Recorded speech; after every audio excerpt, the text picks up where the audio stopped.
we're back to Facebook Live and only on Facebook Live because of the issues we've been having. And I'm posting from home today because of a doctor's appointment that Barbara had this morning, and I'm hastening around here and trying to find my place in this book. Oh, wait, looks like there are a handful of you on here. I may have gotten on a few minutes late again, and I know that is always a little discouraging. There we go. This is what I'm looking for right here. And then let me see if I can find, there's a second story that I'm looking for. There it is. All right. Good morning, Marcia. Good morning, Bob. Good morning, Gerald. Good morning, my friend Herb. Good morning, John Whaley. Good morning, Marcella. Phyllis. Good morning, Pastor Danny. Good morning, Tina. Good morning, Debbie and Eldora. Wow, okay. And Moses from Zambia, man. All right. And Vicky and Joe Allman from Texas. And maybe others will join us here. Next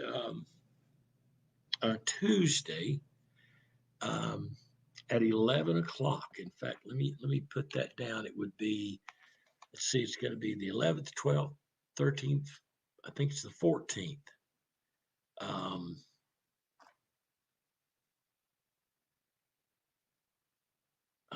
Is that right? The 11th would be Friday, Saturday's 12, 13, would be the 15th, I guess. Then I am so sorry. I was thinking for some reason it was the 14th. I probably have been telling people it was the 14th. So I want to put it down. Next Tuesday, the 14th, September, join me for the 50-day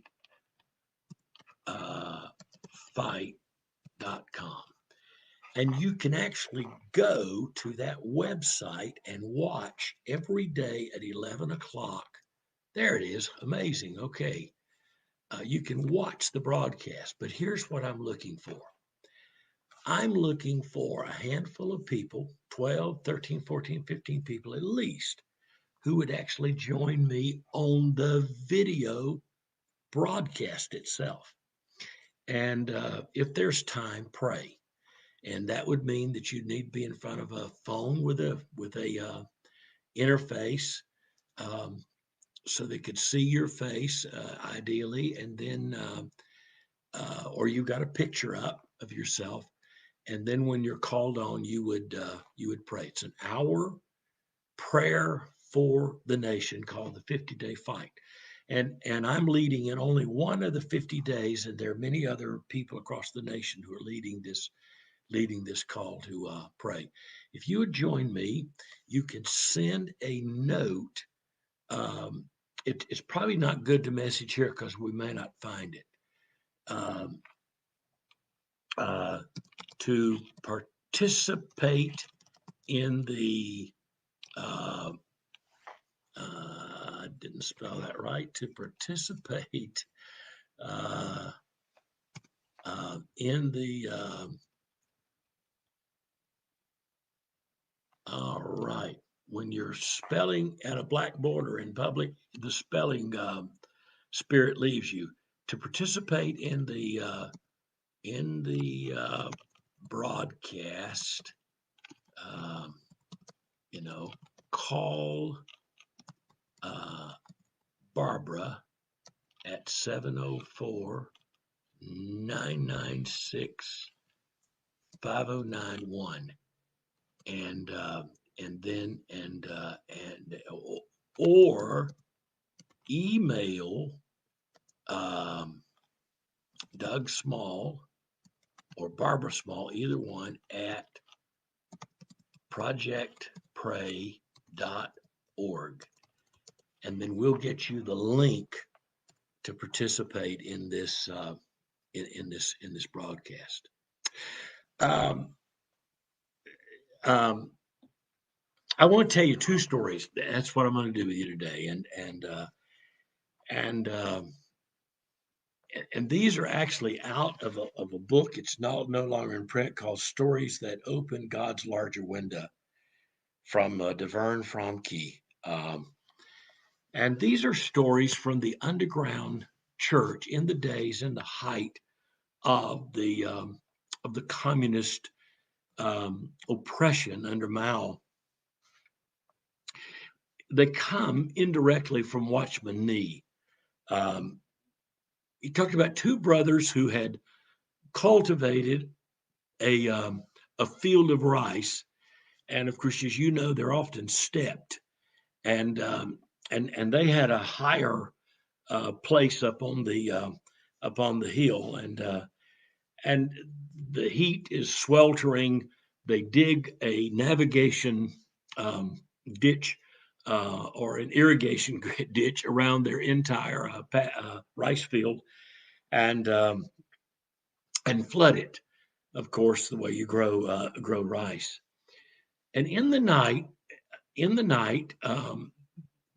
those below them uh, punched holes in their levees and drained the water out to more easily irrigate their own fields. And when the brothers awoke, they found their fields treacherously, perilously dry. They worked feverishly all day to repair the levees and again irrigate their fields, and fell into their beds exhausted, only to find the same treachery had been perpetrated on them again in the night. Night after night, this occurred. And day after day, they worked feverishly. They were angry. They looked down on the fields below them that were watered, and theirs were dry. And they realized this is a fight for their life. This is a struggle for their family, and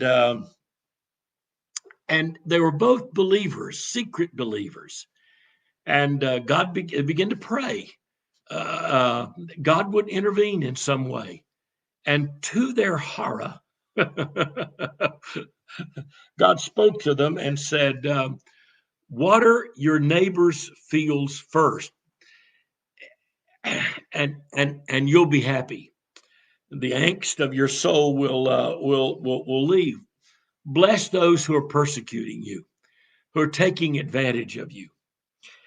And they began to ask, how could they do this? And so in the reconstruction of their levees, they did it in a way that water would flow down, would saturate their field, but flow down on the fields beneath them, and aid the farmers below them. And they did for 2 days, 3 days, 4 days, so forth. This process continued as they watered their own fields, they irrigated their own fields. They made sure the water flowed down to the farmers below them. And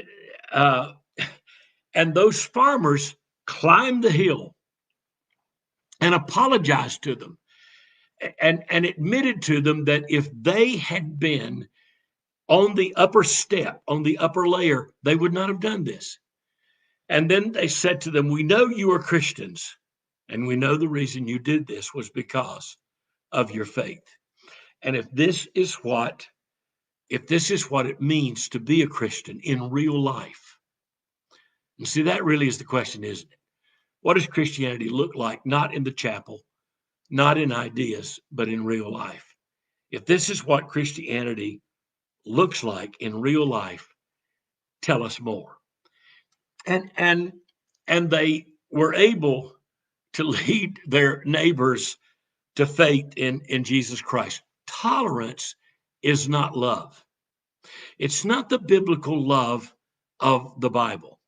The biblical love of the Bible, it is not, it doesn't result in complicit happiness that's a substitute for joy, where I just settle down and say, all right, I've just got to make the best of this and be happy.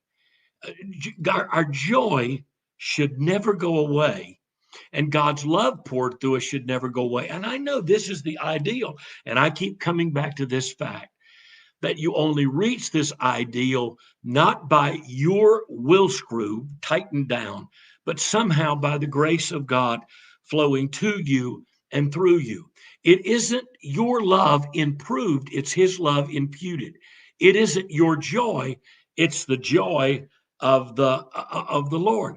And the only way I think we move from anxiety and restlessness to peace, from feeling robbed all the time and done wrong all the uh, all the time, is to give, is to put ourselves in a position where when somebody has taken something from us, we decide to just give it to them.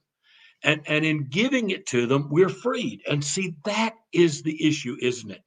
Is that we come under the bondage of the world, and they ought and they should, and then we begin to ought and should, and we become debt collectors. And when you become debt collectors and somebody owes you this or owes you that, and this is why Paul said we should owe no man anything, and he's not talking about money nearly as much as he's talking about emotional and spiritual obligation. That is, we live freely. So Jesus says, if they compel you to go with you 1 mile, which the Roman soldiers could do, go 2. If they ask for your coat, give them your cloak, or the opposite. Be generous. Be generous. If they smite you on one cheek, smite them on the others. In other words, don't come into their control. Don't behave like them. Be free so that your response is the response that would be the response of God. So we become givers and not takers, givers and not graspers. We don't tolerate. No, we don't merely tolerate. We love. We don't have complicit happiness. We experience the joy of the Lord. We're not at an uneasy peace. We are experiencing the peace of God that is beyond comprehension. And this deals with something else. It deals with fear. The fear of what's going to happen tomorrow, the fear of what if they do it again, the fear if what if it's worse. And the absence of fear leads to freedom. Freedom to act and not react, and to believe that God is acting in our behalf, and that he is on our side, and he will take care of us. Sometimes the gospel is found more in deed than it is in our words. Let me tell you another story, and this is an even more amazing uh, story. Brother Dwayne, as he's affectionately called, he's with the Lord now, but he was famous in the underground church in China. His wife died before him. He changed his name an infinite number of times, changed his identity, and finally gave up any sense of place. He was here, he was there, he was under this name, he was under that name, because he was hunted by the communist police. He and his wife were already along in years when he prayed for a child. Well, let me tell you how the story comes to an end. He's almost 80, and he's in the northern province of China, and he gets word through the underground church network that there are house churches in the southern province that are having an extraordinary high level of conflict because of 2 leaders who can't get along. And they feel like he is the one who could bring peace. He has such respect. And so he gets on a bus and starts the long journey to the southern province of China. And he said the bus is chugging along. It's cold. It's wintry. And he said all of a sudden there is this lurch in the bus and then black smoke. And he realizes that the bus has given up it's given up its life. The motor is gone, and everybody is shuffled off the bus and pointed towards the nearest village. And he said when he reached that village, he began to look at the houses, and what he's looking for is a small carved thing that most eyes would not even see, a cross that indicates that there's a Christian that lives there. And he approached the door and he knocked on the door and he says, "Are there any Christians here in this place tonight?" And they welcomed him into the place and washed his feet, which was a sign of welcome in the days of the underground church in China. They gave him something to eat, and they gave him something to refresh himself. And as the people in the house found out who he was, others began to come to the house, and they began to talk excitedly about a visitor, Brother Wang, who was coming to a nearby village the next day to share the gospel. Wang had been there before. In fact, when he had been there before, the Chinese government had been after him. And he learned that they were going to raid the place. He got everybody else out except the pastor and his pregnant wife, who could not flee. And he dared to bargain with the Chinese police and say to them, "If you will let this pastor stay because of his pregnant wife, have mercy. I'll go to prison for him." And Wang stayed in prison for 3 years. 3 years he stayed there in that pastor's place. And now he was coming back to do a training seminar in a nearby village. And Brother Dwayne, not having the means to get to where he was going, decided that this was maybe a divine appointment. He had never met Brother Wang, even though his work seemed similar, much younger man than to his own. And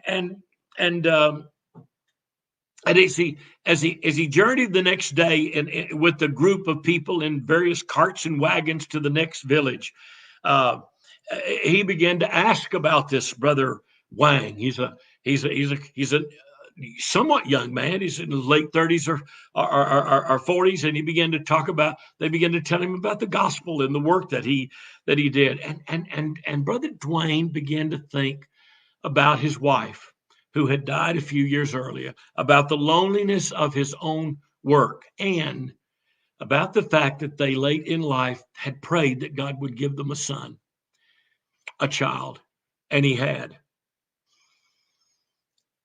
In that same season, a childhood friend of Brother Dwayne had become a member of the Communist Party, and he knew that Dwayne had become a follower of Jesus Christ, and he began to relentlessly persecute him. This childhood school yard bully had become the local communist thug, and he began to bully Brother Dwayne.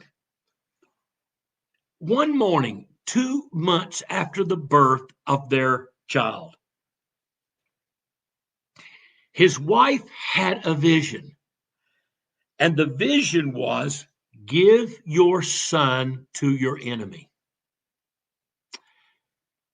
Give your son to your enemy. Well, what an extraordinary thing. She had not had a chance to tell her husband, Dwayne, about this. He was up the next morning praying, and he found himself in Genesis chapter 22, verse 2. "Go get Isaac," God said to Abraham, "your only son, the one you dearly love, and sacrifice him to me."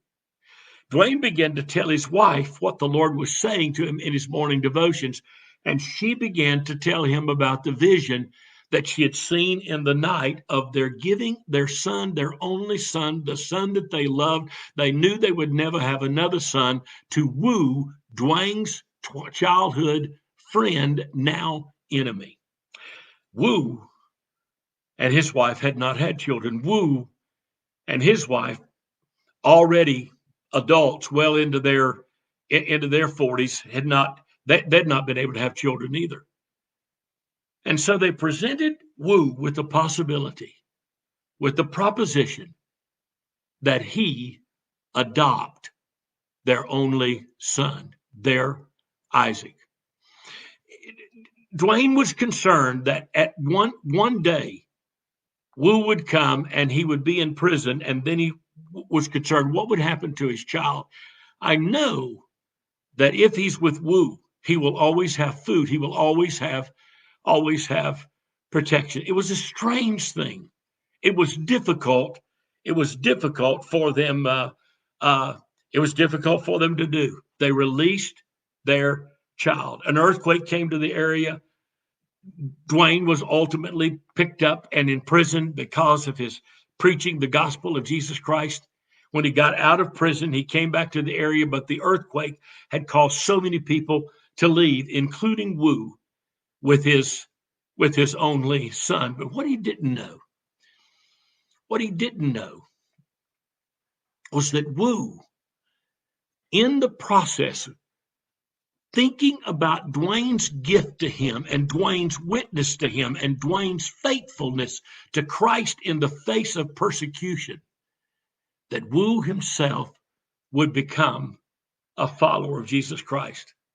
Now back to the story, back to the other story, the other stream of the story. They reached the place where the seminar is supposed to take place.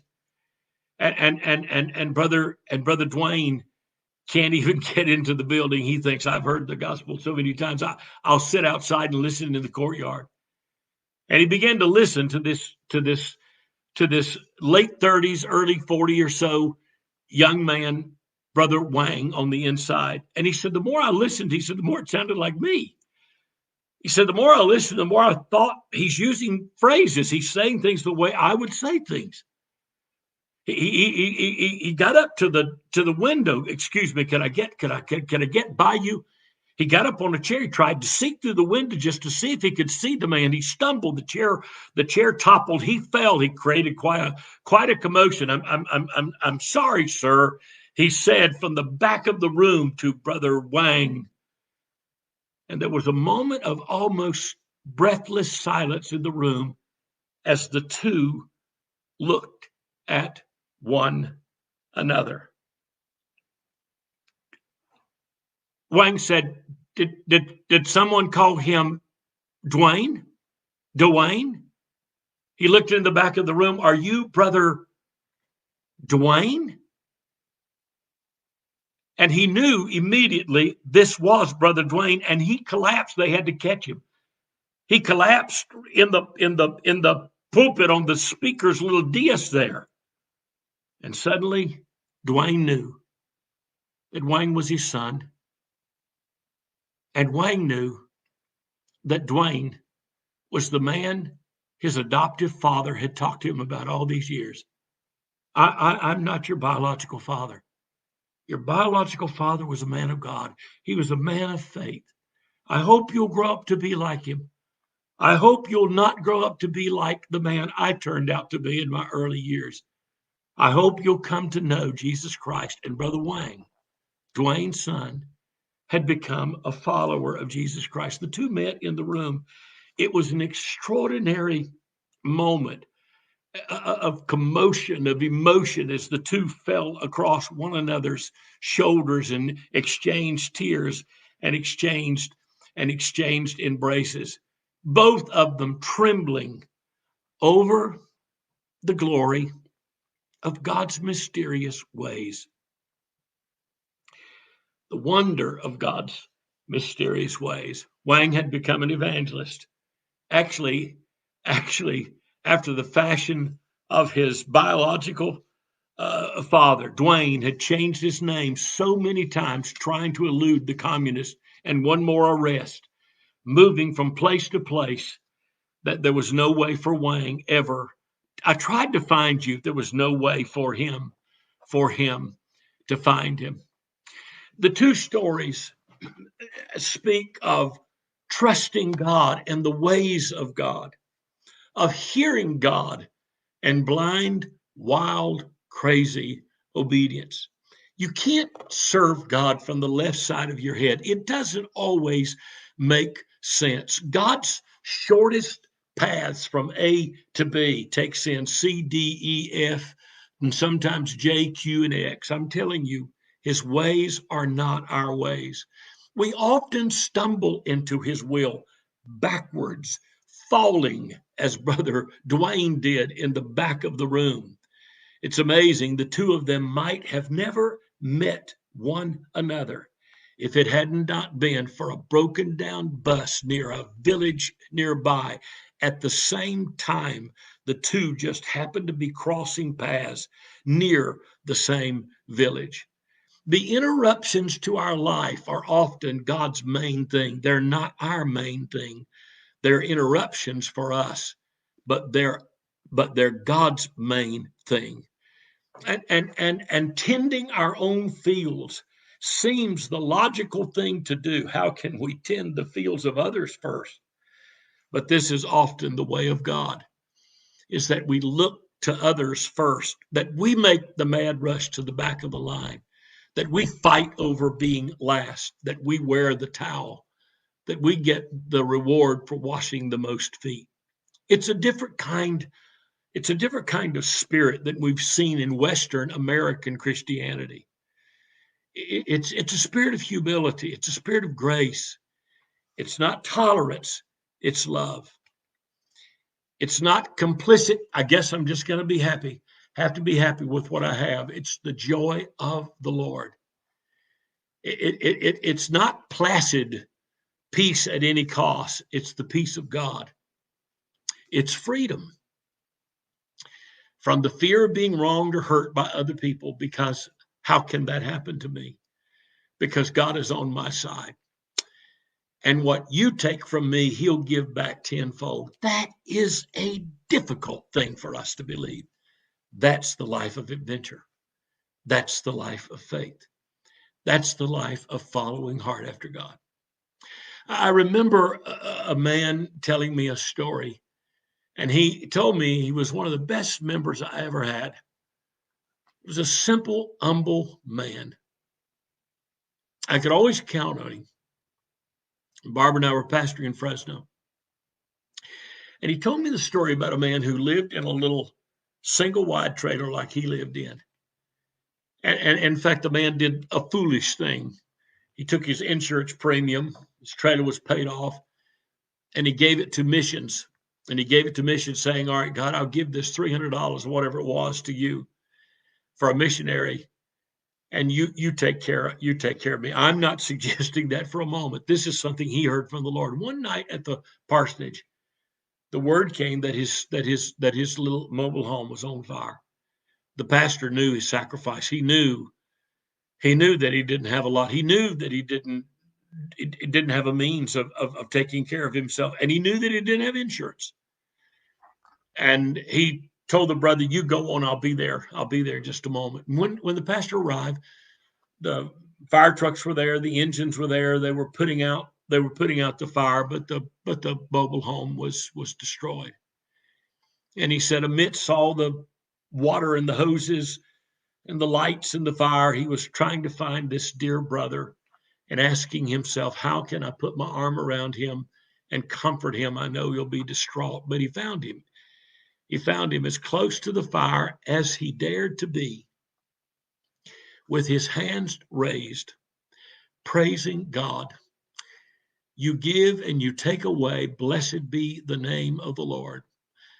You must have another place for me to live, and you must have another plan for my life. Thank you, God, for your grace and mercy on my life. And he realized in that moment, a pastor said that this man had something he himself didn't have. He had a freedom, he had a liberty. He had something that he did not himself have. I've been saying for more than a week that faith is an adventure. It's following hard after God. It's not faith that God will do this or do that. It's not faith in the acquisition of that. It's not faith that appropriates something That's a lower level of faith. It's faith in God himself. So you can have faith in the word of God, but you ultimately have to have faith in the God who himself is the word who was made flesh and dwelt among us. It's not principles on which we rest our faith. It's the person on whom we rest our faith. Father, would you help me to become a man of faith? Would you help me to move beyond tolerating the wrong that others do and being placidly nice to blessing them with unconditional love? This is not something I can do. This is not something you can do. There's no need to feel guilty now because you don't do this. You can't do this. And see, this is the difference between Christianity as a parallel track. All right, I see what Christ did. I see the principles. Let me live parallel to these, as close to these as I can be. That's not Christianity. Christianity is somehow settling down and dying and resting in God until he becomes himself in me and through me. And see, that's the goal of our life. And even that, we'll never get that perfect. Only Christ could execute that perfection of yielding to the Father and the Holy Spirit in his life in a perfect way. But every day, we make another run at less of me and more of him, dying to myself and letting him live through us. Pour your love into me and pour your love through me. Give me peace so that I can be an agent of peace. Give me joy so that I can infect others. Let me figure out what it means to live the cross life, thinking of others before I think of me. That is an astounding way to live. It's not the way the church in America lives. We do good works. We send missions teams out. But this kind of radical Christianity, watering the fields beneath us, giving our own child because this is what God said to do, and trusting him, and then watching how God's hand upon that child is greater in terms of its imprint and impact than my hand or your hand might have been upon that child. God's ways are not our ways. And so, Father, again, we just pray, teach us to trust you, and that prayer is not grasping for this or that. It's the gateway to giving ourselves to you. And if we can give ourselves to you, you'll give yourself to others through us.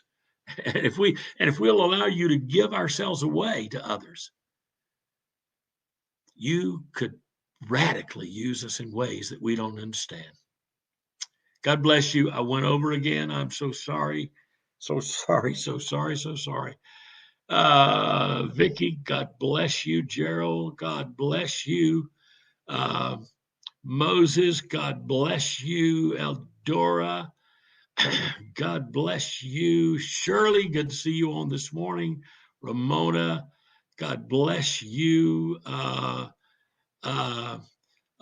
right, I think Jeff, God bless you. Hadn't seen your name on here. Lois, Walston from Tennessee, God bless you.